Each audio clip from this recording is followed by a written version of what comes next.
Welcome everyone to another episode of Slasher Scotty. I am your host Scotty McCoy, and boy do I have a surprise for all of you.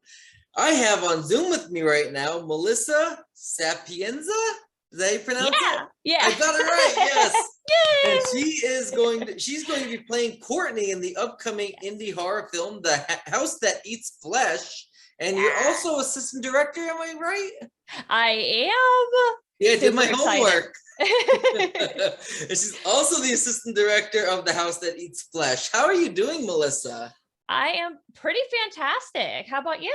I am doing great. I'm so glad that we can make this happen. Originally, we scheduled it for 5 p.m. and then but the funny thing is I made it later in the day because I was supposed to be going home to visit my parents this weekend. Turns out they came to visit me this weekend. So it was a little flipperoo. So I've been home the whole time, but at least we got to make it happen. And we obviously it's a little later in the day because the holiday, but I'm glad we can make it happen. Yep. Thank you for having me. Not a problem. I'm so glad that you're here. So the first question I got for you is, how did you get your start into acting? Oh my goodness. Well, I actually started into acting starting off in the haunt industry. I joined Scarehouse, haunted attraction in Pittsburgh, and that was back in 2016. And then from there on, I started picking up some side jobs doing special effects makeup for The Sidling Hill, directed by Nathan Hine. And then from there, it just, yes, I got my first full length feature doing Death Board as Kathleen with Fuzzy Monkey Films. And then just, That's awesome. Yeah. And it really is. It's great because, and especially the indie horror industry is awesome because we're such a close knit family. Like it really is amazing, like how everybody has each other's backs, like whether it's from Indiegogo campaigns and all those different things. And I'm glad that you're a part of this. I know I'm also on The House That Eats Flesh as well. I was associate producer. So yes, and thank you so much for that. Not a problem. I was more than happy to help out with your Indiegogo. Now, is the Indiegogo, are they still is that still running? And if so, let people know how they can donate. Yeah, so the campaign itself is just now on demand. So we're not actively pushing the campaign, but if anybody does want to contribute, we do have the Indiegogo campaign that you can still contribute to. Awesome. And we are so excited because we're going to start filming at the beginning of September. That's awesome. Yes. That's so awesome. Yes, I want to reach out to Josh Graves as well to have him on, especially because I know July is pretty packed for me. I don't have many interviews scheduled, but like the whole second half of July, I'm going to be out of town filming. So I'm figured that I would reach out to him maybe to have him on, first half of July or August to kind of hype up, The House That Eats Flesh, get any last minute donations in, and also to obviously promote it with filming starting in September, which is going to be really exciting. I can't wait to see this. Oh my God. I can't wait to be on set. The crew that we have is amazing. And not to mention, working with Lisa Wilcox is a dream come true. Absolutely. Absolutely. She is an amazing person. Where are you going to be filming at? We will be filming in North Carolina. Awesome. Cozy little cabin there. And it'll be about a week's worth of being together, getting bloody, all the fun stuff. All the fun stuff. Yes. Exactly. The thing I love about filming is the blood. Obviously the death scenes are the most fun, and I'm sure you can agree with me on that. But imagine driving home and getting pulled over by a cop filled with blood. How many questions you got to answer? Oh my goodness. So just a sidebar, fun little story. There was one time that I was carrying fake blood in my car and didn't realize that it was leaking in my back seat. So I was at a Burger King in the drive-thru. I'm like, oh crap, my Coke just spilled. So I'm like, oh wait, there's paper towels in the back. So I pull up, there's a family beside me in a van. I pick up these paper towels and it was soaked in blood, and I'm looking at it. I'm like, oh shoot. And the family's looking at me like, oh no. And I'm like, no, it's okay. It's okay. It's just corn syrup. But yes, I like blood. It's fun being part of to be a part of filmmaking process. Like imagine, because one thing I always got a kick out of is like when you're planning your like script and your story and like how is this person gonna die, how is that person gonna die, and you're like in McDonald's and like these older people are like drinking their coffee and like do you think that it'll be good to like stab Jenny in the eye or whatever with this knife? Oh, that's a good idea. Let's stab Jenny with the eye. And people are looking, no, it's a movie, I swear. But it's so much fun. Like it really is. It's really fun to plan this stuff out. Oh, definitely. And the fact that with The House That Eats Flesh, it's all going to be practical effects. Oh, that's amazing.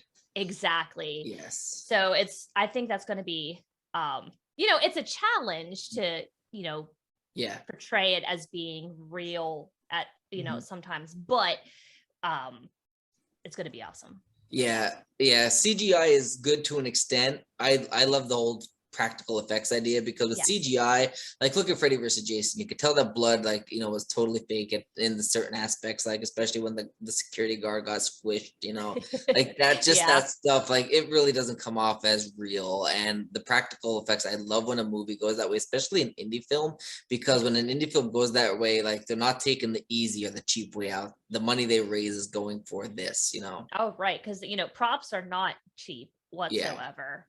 And the makeup supplies, the blood, all the blood. Absolutely. All the blood. Absolutely. So for those unfamiliar on what The House That Eats Flesh is about, can you kind of give us a description on what this film is? Sure. So The House That Eats Flesh, group of friends decide to take a holiday trip, during Thanksgiving. Let's avoid family. Let's go together, be friends, and rent out this cabin. The town folk aren't super happy that they're there. And as they're staying in this home, things are not what they were planning their holiday to be. And it goes from there. I don't want to get too detailed, I don't want to ruin it, but don't expect a lot of people to stay alive. There you go. Sounds good. Those are the types of movies we love. Exactly. So how did you happen to get involved with The House That Eats Flesh? Well, I will have to say I do give credit to my buddy, Maxx Morrison. He reached out to me mentioning that, Josh was casting, and then Josh reached out to me, heard that I've worked with my buddy Brad Twigg on Death Board. We got to know each other a little bit and started off as being cast as Courtney. Awesome. And then when the time came for assistant directing, he was looking for an assistant director. I was like, hey, Josh, I was like, here, this is what I can do for you. And he's just like, you got it. Awesome. So, that's amazing. Yeah.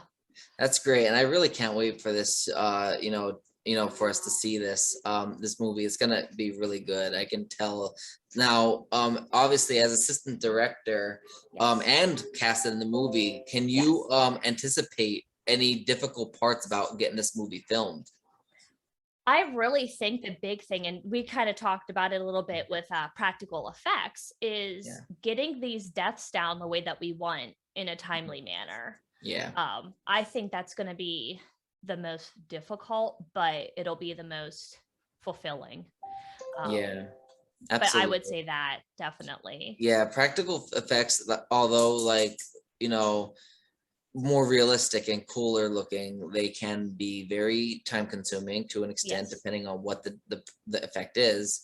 And they can be pricey too, depending on the effect. So yeah. And if you say that a cut doesn't work, you have to work around that. Like, how much cleanup do you have to do? And absolutely, it can be very time consuming. So absolutely. I would say that's probably the most challenging part there. Yeah, I can definitely see that. So more on a personal note, which horror film or films are your favorites, and which ones got you into being a horror fan? Oh my goodness. So I will have to say I enjoy my slashers. My all-time favorite is Nightmare on Elm Street whole series. Yeah. Like I grew up with that. I was exposed to that in like, Friday the 13th, at a very young age, like 2 or 3. Right. I've always loved also it, Tim Curry's version of Pennywise. That's always been terrifying to me, but I love it. And I'm a sucker for Ghostface, man. I love Scream. I don't know if it's just like Wes Craven. Like I do enjoy Wes Craven films. Right. I hope Scream 5 is gonna be good. And I heard rumors they're gonna kill Nev Campbell off in the beginning and start a whole fresh. I really hope they don't do that. That would be so sad if they did that. And I heard that, like, rumors that Matthew Lillard's returning and Stu never died. So I mean, there's just these rumors, so I don't know how true they are, but I guess we'll find out. I try to stay away from those kind of conversations before I watch a film, because I just want to go in fresh. And, yeah, and especially with the Scream movies, because you don't know who the killer is, and it's fun like trying to be like, oh, I bet it's her. Oh nope, she's dead. So it really is good to, like, to go into those movies, fresh, so you don't actually see or know who the killer is, because those type of movies are they're like mysterious. You want to know, you don't want to know who the killer is going into it. It just ruins the whole movie for you at this point. Exactly. It's like, don't talk to me about it until I see it. Absolutely. Exactly. So what can people expect to be shocked about the most regarding The House That Eats Flesh? I would say the most shocked. I would have to say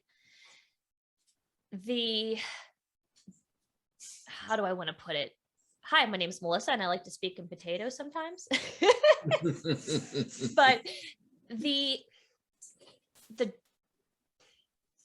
some of the deaths are just wrong. They're just wrong. And I feel like having that gut-wrenching feeling for those death scenes are going to be pretty gruesome. Yeah. That's going to be cool. Yes.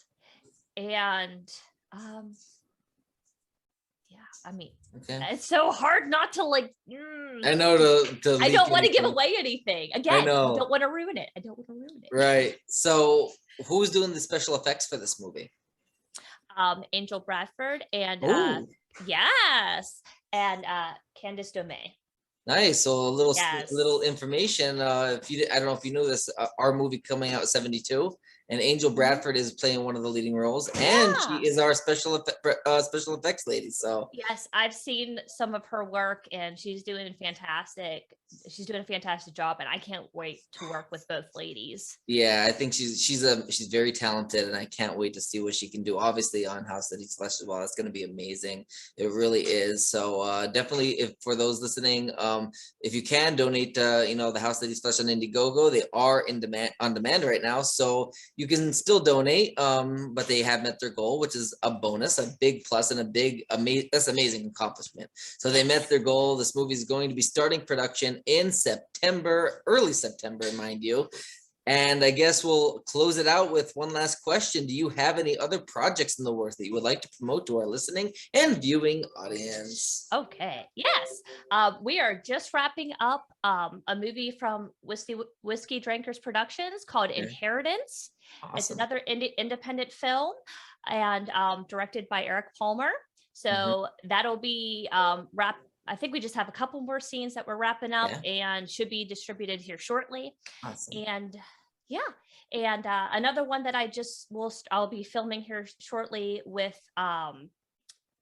it's called Blitzkrieg versus Stalker, directed by Todd Wolfson.